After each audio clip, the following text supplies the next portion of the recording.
Alors, il m'a dit de faire comme ça. Voilà, on essaye. Le petit coup de main qui va ici. Tiens, je vais rajouter le verre. Il est joli, ça partira peut-être plus vite, hein, on sait jamais. Et enfin, le coup de main. Voilà, ah, c'est un petit peu loupé. Bon, pas grave. Salut, bienvenue dans l'écho sur Auvin, sur Alsace 20. En écho sur Auvin, spécial la poste dans la région.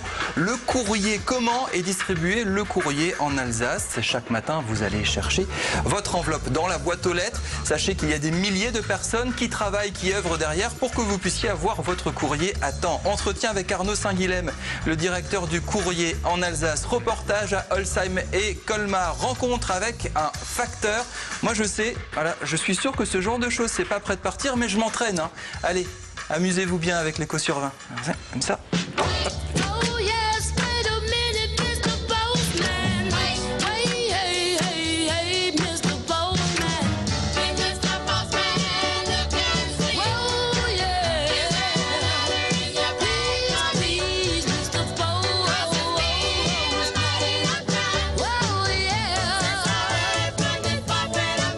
Dans cette grande et belle maison jaune et bleue, nous allons vous faire découvrir la Poste d'Alsace avec Arnaud Saint-Guilhem. Bonjour Arnaud. Bonjour. Vous êtes le directeur courrier Alsace. Ça représente combien de personnes qui travaillent avec vous pour distribuer le courrier dans la région? Alors c'est à peu près 4000 personnes sur l'ensemble du territoire alsacien. C'est 80 sites à peu près et 24 établissements. Le courrier, votre métier c'est quoi? Quand on se dit courrier, on dit ah là, c'est facteur ou postier. Est-ce que ça se résume à ces deux postes? Alors on a bien un métier différent des bureaux de poste, même si on est la même maison. C'est une entreprise, on va dire, qui est la même. Mais notre spécificité à nous, courrier, c'est deux choses. La distribution, ça c'est ce que tout le monde connaît. Et donc la distribution du courrier dans l'ensemble des foyers et des entreprises, hein, puisqu'on a 26 000 entreprises clientes en Alsace, et donc tous les particuliers, donc distribution et concentration, parce que vous avez un réseau de boîtes aux lettres, un réseau d'endroits où tous les jours on passe pour aller chercher le courrier. Le courrier, ce sont donc des facteurs essentiellement. C'est toujours en service public? Alors, il y a des facteurs, mais il y a également des gens qui travaillent dans les centres de tri, puisque avant de distribuer, il faut trier. C'est là où on a investi, on va dire, des nouvelles machines de tri automatique, puisqu'il y a très très longtemps, ce tri était manuel. Aujourd'hui, il est à 80% mécanique, donc fait par des machines. Et donc, on a à peu près en Alsace 1500 tournées, ce qui représente 2000 facteurs, et on a également des gens qui travaillent dans les centres de tri, qui font les 3-8, hein, puisqu'ils travaillent le jour et la nuit. Alors, est-ce que c'est toujours en service public? Vous êtes en pleine transformation. Est-ce qu'on peut encore dire aujourd'hui c'est en service public ou vous êtes devenu une entreprise un peu comme une autre? On parlera de la concurrence dans un instant. Alors, on est devenu une SA depuis très peu de temps, une société anonyme. En revanche, nos actionnaires, notre actionnaire est bien public puisque c'est l'État. Aujourd'hui, c'est l'État et demain, ça sera l'État plus la Caisse des dépôts et consignations. Donc, on aura deux actionnaires qui restent quand même à 100% public. En revanche, nous avons des missions de service public et nos missions de service public sont la distribution du courrier. Avec quand même des objectifs de développement en tant qu'entreprise. Vous avez l'État comme patron, mais vous devez gérer ça comme une entreprise avec un développement et faire face à la concurrence de plus en plus forte qui va devenir de plus en plus forte dans les prochains temps. Alors comme toutes les entreprises, mais depuis très très longtemps, on a des objectifs de rentabilité, c'est-à-dire que notre chiffre d'affaires soit supérieur à nos charges.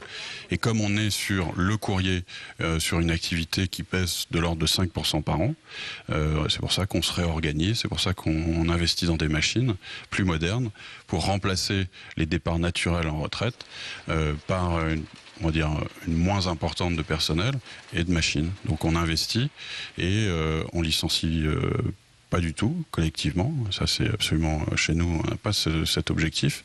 Et donc on se réorganise régulièrement pour pouvoir, on va dire, absorber cette baisse de chiffre d'affaires et donc de courrier.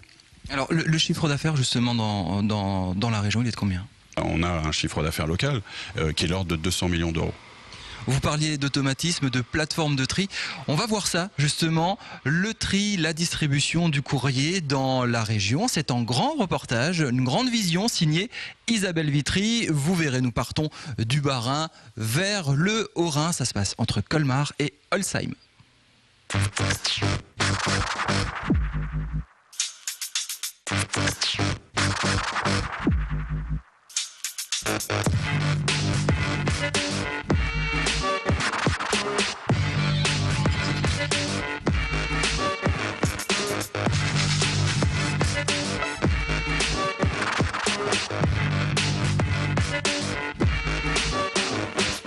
Alors ici, vous êtes au cœur de l'activité courrier du Bas-Rhin. C'est-à-dire que c'est un centre d'acheminement, de traitement du courrier. On appelle ça une plateforme industrielle du courrier. Donc il a vocation à recevoir le courrier émis dans le Bas-Rhin, mais également le courrier à destination de tous les clients du Bas-Rhin, qu'ils soient particuliers, entreprises, professionnelles.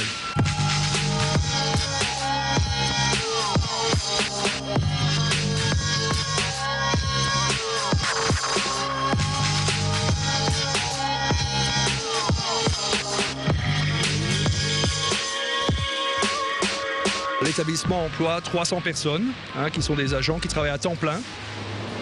Et ils travaillent en continu, de jour comme de nuit, du dimanche 20h au samedi 20h.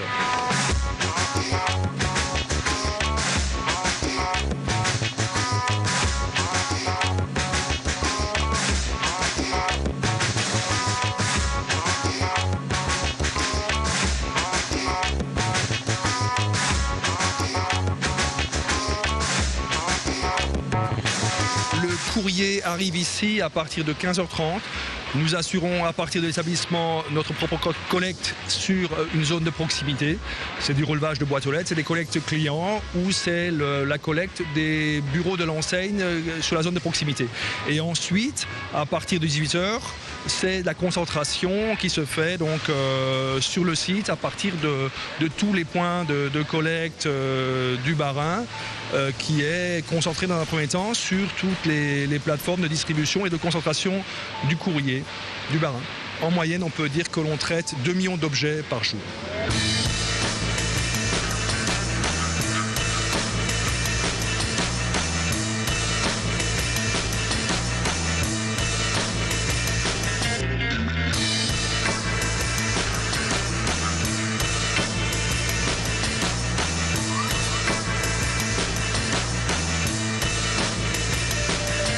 Lettre qui n'est pas lue par la machine est rejetée par cette machine et donc ensuite ramenée sur des chantiers de traitement manuel.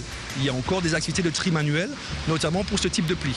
On a des contrôles qualité qui sont extrêmement précis et qui nous garantissent la bonne exécution du service et de la prestation.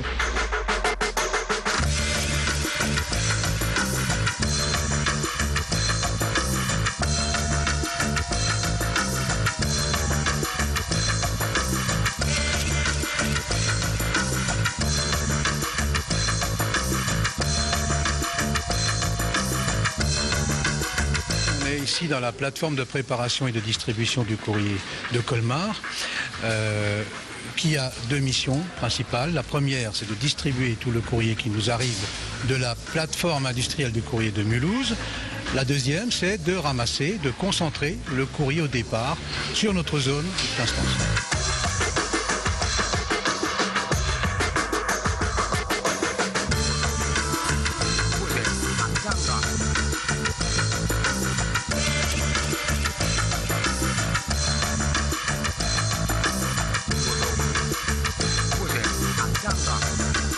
La première étape la plus importante, c'est la réception du courrier de la pique de Mulhouse. Tous les matins, à partir de 4h, nous avons 5 liaisons de dispersion du courrier. 5 camions qui arrivent et qui nous livrent tous les plis.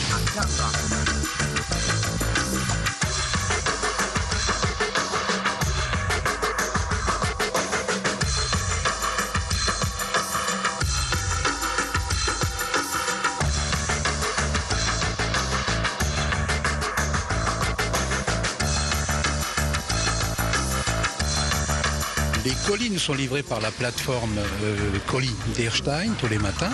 Ils sont triés, chargés dans les véhicules et distribués dans la journée. En ce qui concerne les lettres, nous réceptionnons tous les jours, en moyenne, 120 000 plis, qui sont donc d'abord triés, ensuite répartis sur les tournées pour être préparés pour la distribution.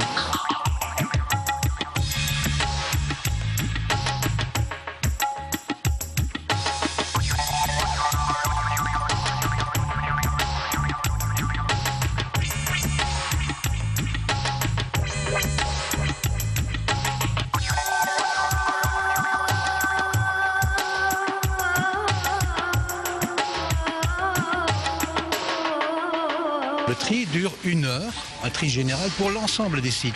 Parce qu'il faut rappeler que ici nous sommes dans le site principal, mais que 4 unités de distribution sont rattachées à ce site. Une unité au centre-ville à Colmar, c'est le centre RAP, une unité à Saint-Croix-en-Plaine, une autre à Orbourvire et une 4e à Munzenheim. Les facteurs ici trient pour l'ensemble des 79 tournées des facteurs de ce site.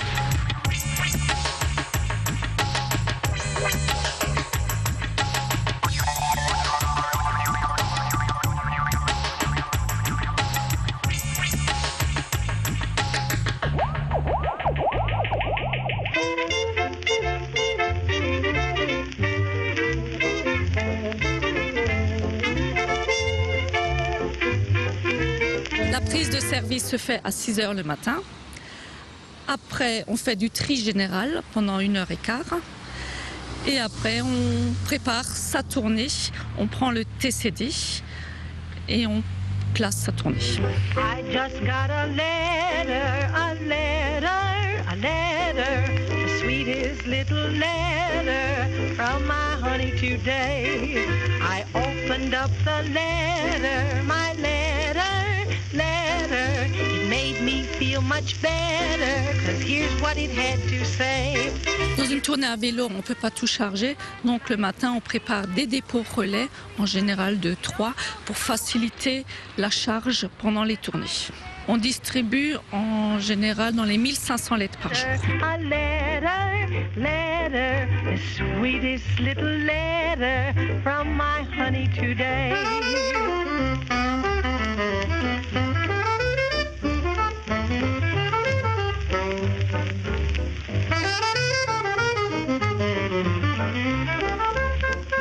En général, on part à 9 h du matin, parfois 9 h 30. Il faut environ 3 h à 3 h 30 de distribution. En tant que facteur d'équipe, j'utilise tous les moyens de locomotion. Mais en vélo, il y a des contraintes. C'est la circulation, il faut être très vigilant.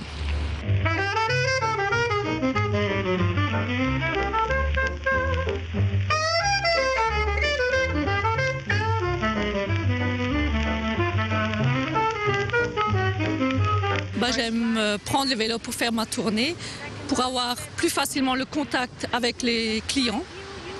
Le beau soleil est agréable. I just got a letter,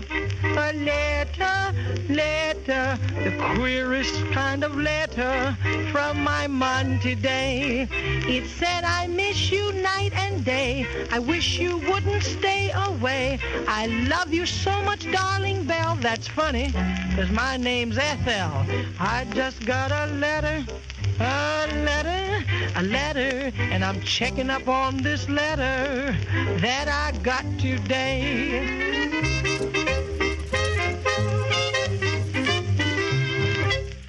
De retour à Strasbourg avec Arnaud Saint-Guilhem. Arnaud, nous sommes dans une agence spécialisée et dédiée aux professionnels, aux entreprises, c'est bien ça? Tout à fait, c'est ce qu'on appelle un carré professionnel qui est dédié aux entreprises, qui est avenue de la Marseillaise, qui est d'ailleurs juste à côté du guichet pour le grand public, à la même adresse. Et j'en profite pour vous annoncer qu'on va rénover ce bureau, on va investir 100 000 € pour améliorer notre accueil aux entreprises. Ça fait partie des grands travaux que vous initiez pour moderniser la maison dans les prochains mois, prochaines années en Alsace. C'est quoi les pistes prioritaires pour vous? Alors, en termes de modernisation, au niveau national, c'est un programme qui représente 3,4 milliards. Et sur l'Alsace, on a investi 73 millions. Et on a, on va dire, fait naître et fait sortir de terre à peu près 12 plateformes.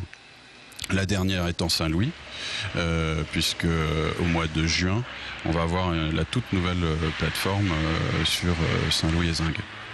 Vous l'avez dit tout à l'heure, le chiffre d'affaires de la Parcourrier baisse chaque année, en gros entre 3 et 5%. Comment vous faites pour dynamiser cette activité à l'heure d'Internet, des nouvelles technologies et de l'ouverture à la concurrence aussi? Vous avez d'autres entreprises maintenant, sociétés, qui viennent piquer vos parts de marché. Alors on a 3 révolutions en fait. Une révolution technologique, Internet, vous en avez parlé. Aujourd'hui, on a la possibilité d'avoir des offres sur Internet. Vous pouvez envoyer un recommandé sur Internet. Vous pouvez faire du marketing direct sur Internet avec un ordinateur. Vous pouvez envoyer en moins de 30 minutes minute 15 000 lettres de marketing direct, de prospection pour aller chercher des nouveaux clients, par exemple. Vous avez ces éléments-là. Donc révolution technologique où on sera présent sur Internet. Internet n'est pas un concurrent pour nous, mais au contraire un support sur lequel on va s'appuyer pour notre développement. Une révolution, évidemment, développement durable, où on le voit là sur nos facteurs qui ont des vélos électriques, qui ont des quads électriques. On en a 5 en Alsace depuis très peu. Donc ça, c'est évidemment un point important. Et puis la dernière révolution, c'est une révolution concurrentielle, puisque, on va dire, en 2011, c'est la fin du monopole sur le moins de 50 grammes. Et donc là, il va y avoir une concurrence sur les envois de correspondance. On va terminer avec le facteur, le fameux facteur. Il a un lien très particulier avec la population. Et avec le timbre aussi, on va lier les deux. Vous allez lier les deux avec une opération plutôt sympathique. Vous avez demandé à vos facteurs de prendre des appareils photo et de photographier les plus beaux monuments de la région qui vont terminer en timbre, c'est bien ça ?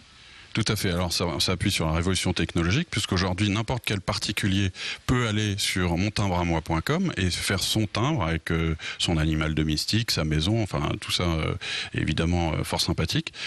Chaque entreprise peut également, et ça s'appelle ID Timbre, peut faire un timbre avec... Je peux mettre la photo de mon chef et la mettre sur un timbre et poster les enveloppes ? Alors si votre chef vous autorise à utiliser son image sur vos 10 000 timbres, il n'y a aucun problème. Donc il y a l'aspect légal évidemment, mais ça c'est on va dire assez classique. Et donc pour on va dire développer ça en Alsace, on a proposé aux facteurs une sorte de concours photo où chacun pourra, s'il le souhaite, prendre une photo d'un monument emblématique sur sa tournée. On fera ensuite un concours photo, des expositions, et on sortira sur les meilleurs timbres, les meilleures photos, un timbre pour chaque photo, et donc une planche de 10 timbres à peu près qu'on commercialisera, et ce sont les facteurs qui commercialiseront cette planche, donc où il y aura des monuments alsaciens. Arnaud Saint-Guilhem, merci beaucoup de ces explications. Sur Alsace Vent vous reparlera de ce fameux concours La Poste sur les monuments alsaciens. Merci d'avoir regardé ce magazine, merci de regarder la chaîne. On se retrouve la semaine prochaine. Salut, à bientôt.